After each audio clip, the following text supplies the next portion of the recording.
Olá, pessoal. Então, gente, a gente vai dar continuidade à nossa proposta, né, de gravar aulas e postar no canal, beleza? Como vocês escolheram que eu gravasse essas aulas para vocês, para facilitar a compreensão de vocês, eu resolvi gravar várias aulas e sempre que eu gravar, eu postarei no canal e também no grupo, nos grupos do WhatsApp, assim como as questões que vocês estão respondendo, beleza? Então, eu espero que vocês estejam bem, né, nesse momento de pandemia, de isolamento social. Dizer que estou com saudade de vocês da turma. Então, vamos lá, gente. Vamos nos ajudar, né? Porque o momento não é fácil. Vamos esquecer a questão de paralisação, porque, como foi falado nos grupos, esse momento é o momento de vocês arregaçar as mangas. Principalmente vocês do terceiro ano, viu, gente? Por quê? Porque é o último ano de vocês, o Enem está batendo na porta, a universidade está batendo na porta de vocês. Então é importante que vocês se preparem, tá, gente? Eu estou aqui para ajudar vocês. E a partir de hoje eu irei trabalhar vários conteúdos que são mais cobrados em provas de Enem e irei comentar também, beleza? Então vamos lá, gente. O assunto escolhido de hoje, lembrando, gente, todos esses conteúdos aqui que a gente está trabalhando, alguns já foram trabalhados no canal, mas devido à dificuldade que vocês falaram que teve de não ter pegado as explicações da forma que deveriam, eu resolvi trabalhar alguns conteúdos que já foram trabalhados, tá?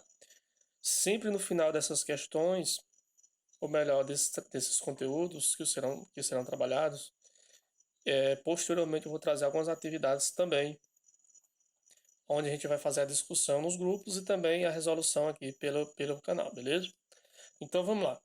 Então a crise 29, gente, é o assunto de hoje, tá? Um tema muito cobrado em provas, já foi tema de Enem de várias edições, tá? Então, gente, antes de falar da crise de 1929, é importante entender os antecedentes, né?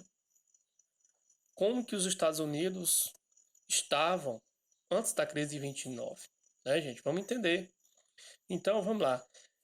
Em 1914 a 1918, nós tivemos o que? Nós tivemos a Primeira Guerra Mundial, né? Nós tivemos a Primeira Guerra Mundial de 1914 a 1918. O que foi que aconteceu, gente, com a guerra? A guerra ela foi muito benéfica para os Estados Unidos. Os Estados Unidos, a partir da Primeira Guerra Mundial, os Estados Unidos deixam a sua condição de devedor e passa a ser credor. O que isso significa na prática? Que os Estados Unidos antes tomava dinheiro emprestado aos países, principalmente a Inglaterra.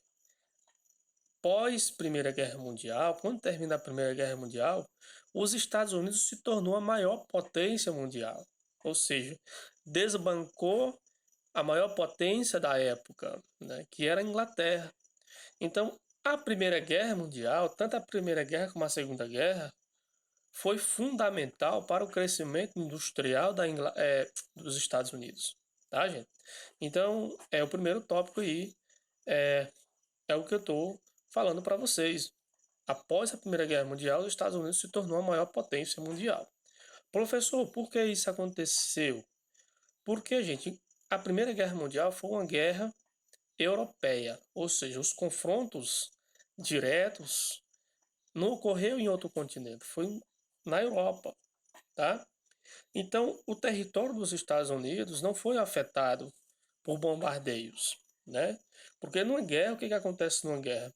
Há destruição material enormes, parques industriais são danificados, as plantações são danificadas, os instrumentos de trabalho, trator, enfim, tudo é destruído, né? Não todos, mas boa parte é destruído numa guerra. Então, enquanto a Europa estava se destruindo na guerra, os Estados Unidos estavam vendendo produtos para esses países que estavam em guerra, né? produtos, alimentos, armas, né, tanque de guerra, metralhadora, enfim, e também mantimentos, munição, enfim. Então, então nesse cenário de guerra, os Estados Unidos lucrou muito vendendo para esses países que estavam envolvidos na Primeira Guerra, tá? Então, o segundo tópico, a produção abundante. Os Estados Unidos, quando termina a Primeira Guerra, 40% da produção industrial mundial era dos Estados Unidos, né? Alto volume de exportações, ou seja, os Estados Unidos exportou bastante para a Europa. Só, gente, o que está acontecendo? Quando termina a Primeira Guerra Mundial, com o passar do tempo, os países europeus que estavam envolvidos na Primeira Guerra começam a se recuperar, né? Ou seja, a sua indústria começa a dar sinais de recuperação. O que acontece? As indústrias dos Estados Unidos não pararam de produzir, né? E aí o que acontece? A Europa começa a se reerguer, e uma vez que a Europa começa a se reerguer, os países europeus começam a se reerguer novamente, economicamente, vai diminuir aqueles produtos que eram exportados dos Estados Unidos, né?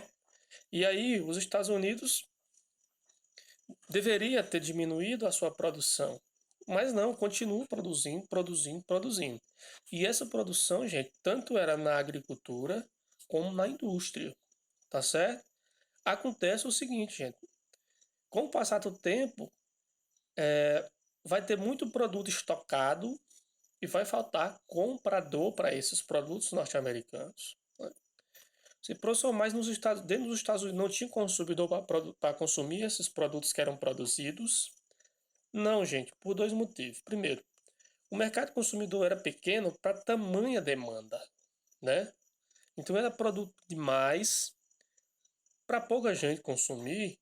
Além disso, nos Estados Unidos, nós vamos ter aqui uma concentração de renda. Não era todo mundo que tinha condição de consumir um determinado produto, tá? Então, com tudo isso, vai ser uma das principais causas da crise de 29, vai ser a superprodução. Gente, isso já foi tema de Enem, viu?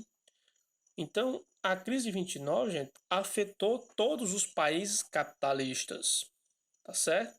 Ou seja, todos os países do mundo foram afetados diretamente ou indiretamente pela crise de 29. E o Brasil não ficou atrás, o Brasil foi afetado por essa crise, tá certo? Como que o Brasil foi afetado? O nosso principal comprador do café, gente, nessa época aqui, em 1929, o principal produto de exportação do Brasil era o café. E o nosso principal comprador era os Estados Unidos. Então, se os Estados Unidos entram em crise, a economia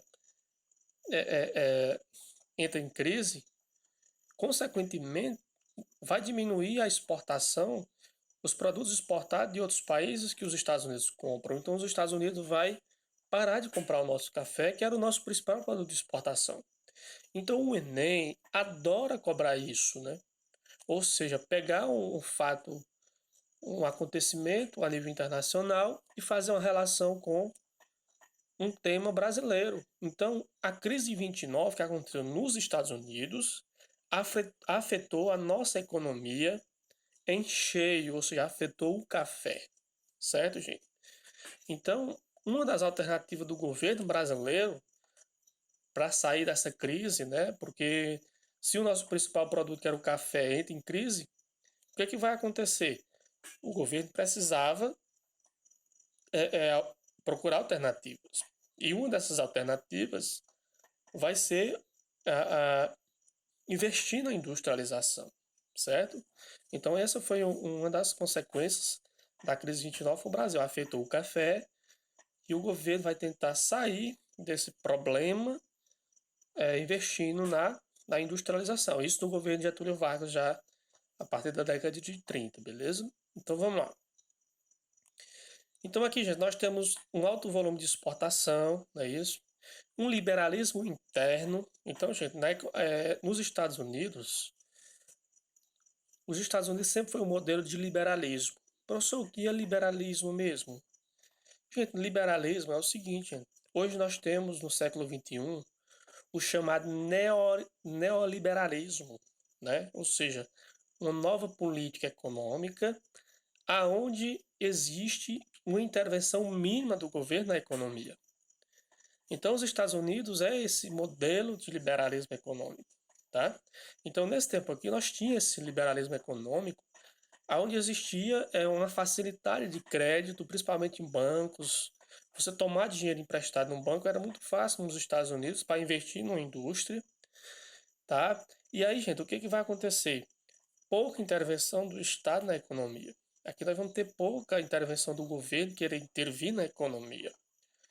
Hoje, por exemplo, hoje nós vivemos no momento mais crítico da nossa história, com essa pandemia aí, e hoje nós tivemos uma participação ativa do governo na economia, no sentido de, mesmo com pressão do Congresso, liberar o auxílio emergencial. Ou seja, nós temos o que? Nós tivemos uma intervenção do Estado. Essa intervenção ela foi necessária para que as pessoas conseguissem sobreviver diante dessa pandemia, tá?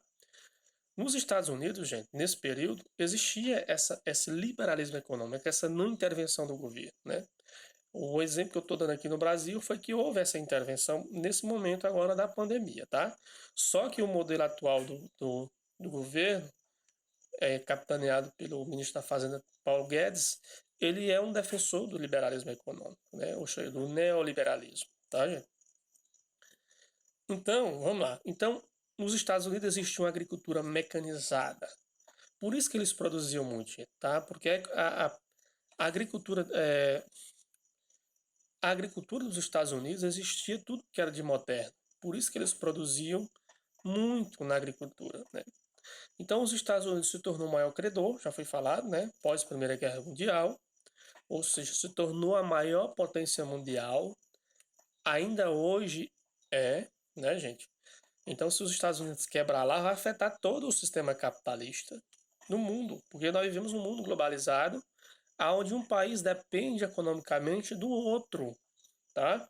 Hoje é dificilmente um país consegue sobreviver isoladamente, né? E aí, gente, um parênteses importante, já foi tema de prova de vestibular, se eu não me engano, teve aí uma prova do Procampo, que perguntava qual foi o único país que não foi afetado pela crise de 29. Foi justamente a União Soviética, que hoje nós chamamos de Rússia. Por quê?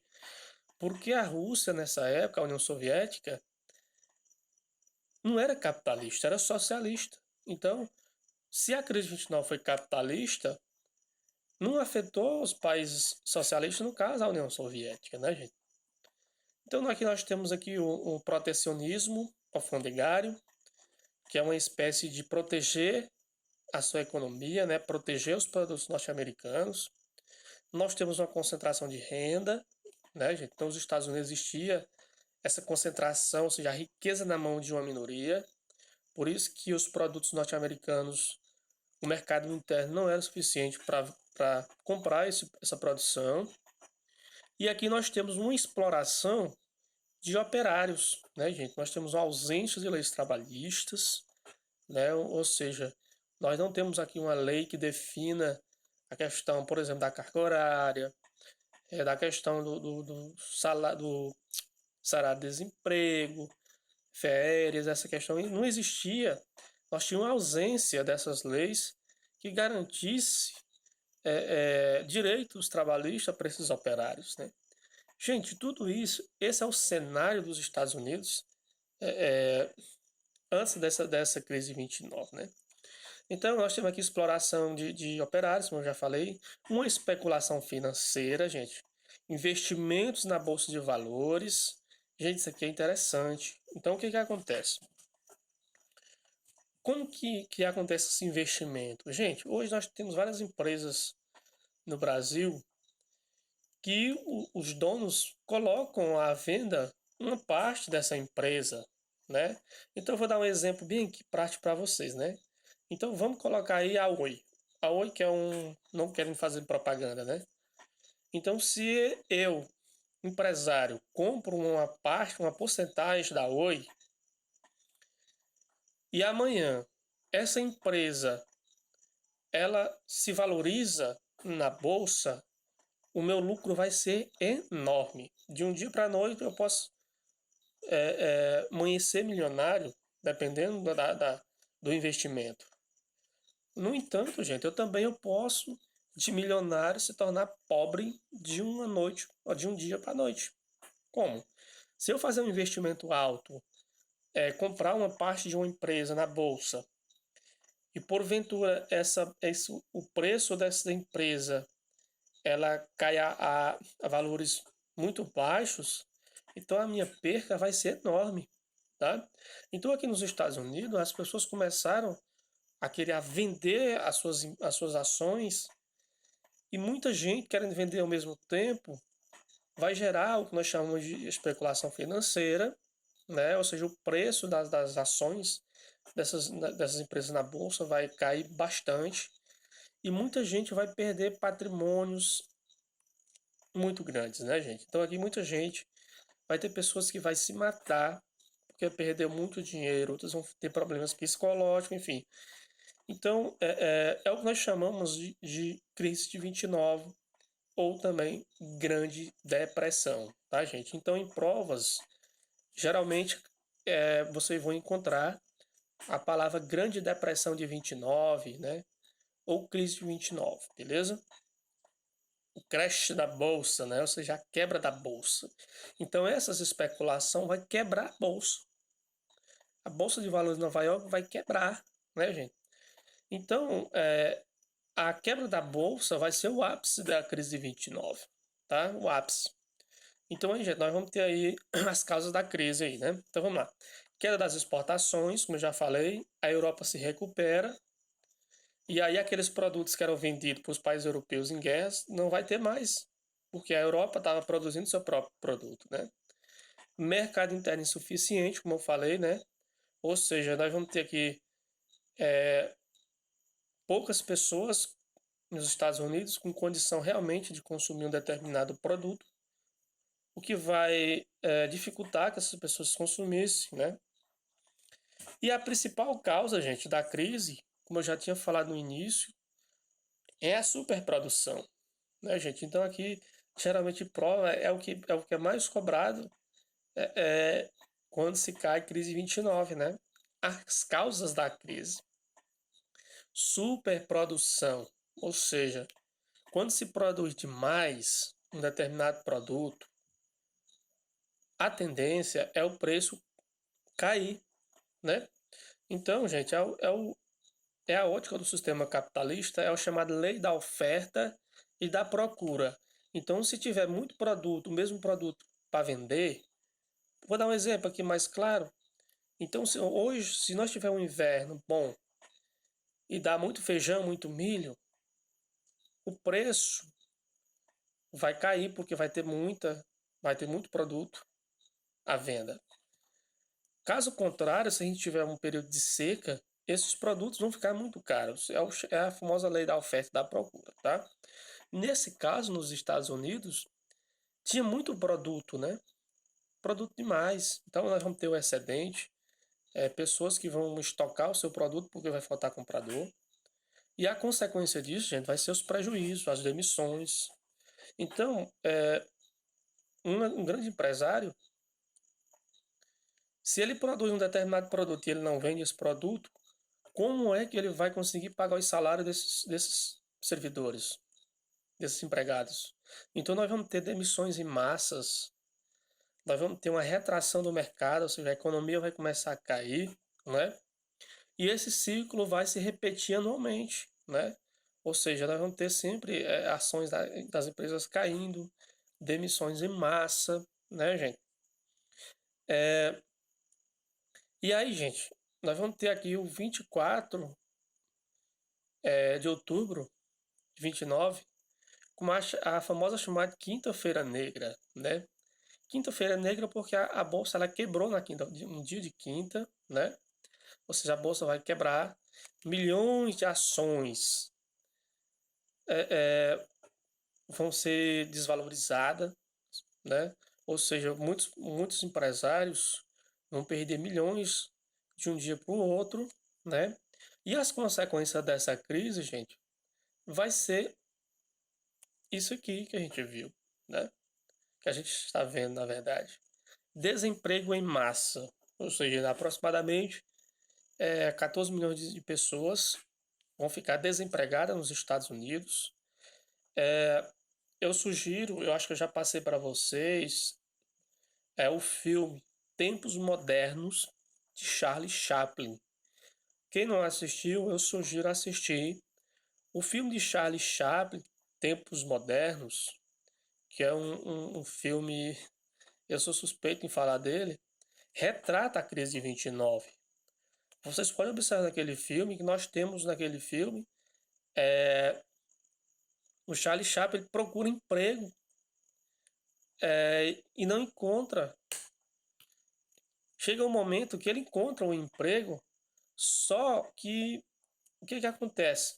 Aquele filme retrata as filas, as pessoas na fila procurando um meio de sobreviver e não acha uma massa de trabalhadores no meio a gente tem uma cena que a mulher pega uma banana e para ela é uma felicidade. Para vocês terem uma ideia, gente, a dificuldade que é nesse período. O governo, para ajudar as pessoas a não passar fome, o governo dava uma sopa diária para as pessoas não passar fome no meio da rua. E aí o filme do Tempos Modernos retrata essa pobreza, essa fila de pessoas à procura de emprego nas grandes fábricas, né, gente? E o filme também mostra o quanto era precário a situação do operário, né? A questão a falta da legislação trabalhista, né? A questão do EPIs que não existiam, enfim. Então eu sugiro você assistir o filme Tempos Modernos, um filme que retrata bem a crise de 29 em forma de sátira, né? É muito interessante o filme, que eu sugiro vocês assistir. É muito bom. Então, gente, desemprego em massa, falência, 30 mil empresas e 4 mil bancos vai se falir. Falir mesmo, fechar.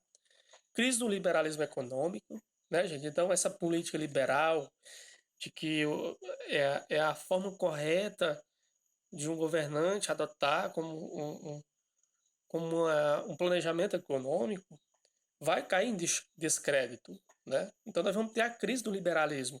As pessoas começam a questionar se esse liberalismo era tão bom, por que houve a crise de 29? As pessoas começam a colocar em xeque as belezas, as maravilhas do liberalismo econômico, né? E aí, gente, nós vamos ter, nesse contexto também, a ascensão do nazismo na Alemanha, que a gente vai falar posteriormente, tá? Então, o regime nazista, ele vai surgir nesse contexto de crise de 29, né? Onde o Hitler ele soube muito bem utilizar essa crise a seu favor, né? Além do nacionalismo alemão, né? A questão da humilhação que a Alemanha teve na Primeira Guerra Mundial, principalmente com a imposição do Tratado de Versalhes, que vai punir a Alemanha.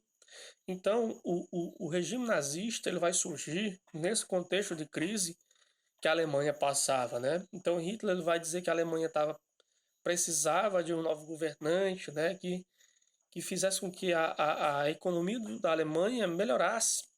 E realmente ele conseguiu, gente. Ele melhorou a economia da Alemanha, mesmo da sua forma que a gente já conhece, né? Mas ele deu uma melhorada na economia dos Estados, da Alemanha nesse período, tá? Então, nós vamos ter aqui nesse contexto a ascensão do nazismo na Alemanha, beleza?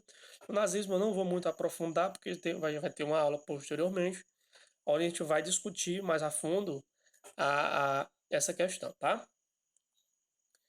Então, gente, vamos lá. Como eu falei, a crise 29 vai afetar o café do Brasil, né, em cheio, porque o nosso principal comprador estava em crise, os Estados Unidos, e aí nós vamos ter um abalo muito grande na nossa economia, uma vez que o café é o nosso principal produto de exportação, né? É o famoso, é a galinha dos ovos de ouro. Não que existisse somente o café, mas o café era o principal produto que nós tínhamos nesse período, tá, gente? E foi afetado pela crise 29 que ocorreu nos Estados Unidos, tá? Beleza? Então, quando cair isso em prova, gente, cuidado, o Enem adora cobrar isso. Os reflexos da crise de 29 afetou a nossa economia em cheio, no caso, o café, tá? Vamos lá, gente. Com exceção, como eu falei, a União Soviética ela não foi afetada com a crise, porque aqui nós temos aqui uma União Soviética socialista, né? Não era mais capitalista. O que eu falei foi que a crise de 29 foi uma crise capitalista, né? Então a União Soviética, que era socialista, não foi afetada com essa crise. E aí, gente, você vai, professor, mas como foi que os Estados Unidos conseguiu se reerguer novamente? Gente, em 1932, nós tivemos a eleição do Franklin Delano Roosevelt, né? O Franklin, ele ganhou a eleição dos Estados Unidos, e quando ele ganha as eleições, ele propôs uma política econômica chamada de New Deal. New Deal, né? Vocês podem ler New Deal, inspirado numa teoria do inglês chamada John Maynard Keynes, que é uma teoria de intervenção na economia, né? Ou seja, uma intervenção na economia se opondo ao liberalismo econômico que eu tinha falado anteriormente, né? Então, no liberalismo econômico, nós temos um Estado mínimo, ou seja, pouca participação do governo na economia. Só que o Franklin ele vai dizer que para os Estados Unidos se erguer novamente, era importante que o governo intervisse diretamente na economia. E é o que vai acontecer, gente, tá? Então, o New Deal foi um plano de governo do Franklin, onde ele vai intervir diretamente na economia, emprestando dinheiro, principalmente para os agricultores endividados no campo, né, gente? Então, muita gente que não tinha como reerguer as suas fazendas, pagar os seus trabalhadores. Então, o governo começa a dar crédito fácil para esses agricultores endividados no campo, né? Além disso, gente, o governo vai mandar destruir os excedentes agrícolas. Dizer, professor, mas como é que destrói um produto? Qual é a lógica mesmo de mandar destruir, por exemplo, destruir uma plantação de café, destruir uma plantação de arroz, de feijão? Qual é essa lógica? É uma lógica capitalista que eu falei para vocês anteriormente. A famosa lei da oferta e da procura. Então, o que ele vai pensar? Se nós destruir essa produção muito grande, o preço desse produto vai voltar a ser valorizado, né, gente? É uma lógica meio difícil porque assim a gente sabe que você queimar ou destruir um produto é como se você estivesse destruindo o seu próprio dinheiro, né? Mas a lógica capitalista existe isso, né, gente? A lei da oferta e da procura. Então, gente, vamos lá. Outra medida. Então, eu já falei do empréstimo a agricultores, destruição de excedente. Outra coisa, seguro-desemprego, né? Ou seja, o governo começa a pagar o seguro-desemprego para aquelas pessoas que têm o dinheiro consumir, né, gente? É algo que a gente viu o governo fazendo recentemente, a liberação do fundo de garantia, justamente para ter uma circulação de dinheiro. E quando tem uma circulação de dinheiro, consequentemente, aumenta o mercado interno, aumenta, porque as pessoas vão ter que consumir mais. E, gente, um parêntese importante que eu vou até grifar aqui, né? Que foi uma das principais propostas do New Deal, ou do New Deal, como vocês podem ler, né? Se pronuncia New Deal, né? Então, vamos lá, gente. Então, uma das principais era o investimento em obras públicas. É sabido, gente, por todos nós que um dos setores que mais emprega, não só no Brasil, mas no mundo, é a questão da construção civil, né? Então o governo ele vai criar postos de trabalho, construção de hospital, escolas, estradas, para que essas pessoas trabalhassem, ganhassem o dinheiro e consumissem, né? Como eu falei, quanto mais dinheiro circulando, as pessoas vão consumir mais, né? Se as pessoas vão consumir mais, vai precisar de trabalhadores para produzir nas grandes fábricas, nas empresas, e aí a economia volta a aquecer novamente, né?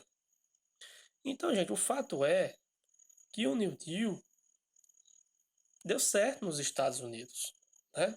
Tirou os Estados Unidos da crise, né? E os Estados Unidos começou a se reerguer novamente, tá? Aqui tem um quadro bem interessante, só para vocês verem. Aqui a gente tem, gente, a participação da produção mundial dos Estados Unidos em 1920, né? Então aqui nós temos de automóveis, petróleo, carvão, ferro e aço, cobre e alumínio. Então os Estados Unidos tinham uma grande produção desses produtos a nível mundial, tá? E aí, gente, o que a gente tira de lição aqui dessa crise? É que a crise 29, gente, traz uma questão importante para nós, que é a questão da dependência de um país com outro no mundo globalizado, certo? Então aqui, gente, eu fico por aqui. Eu espero que vocês tenham compreendido a crise 29, as causas, os antecedentes e o principal, os reflexos que essa crise teve no mundo capitalista, especialmente no nosso país, no Brasil, beleza? Fiquem com Deus.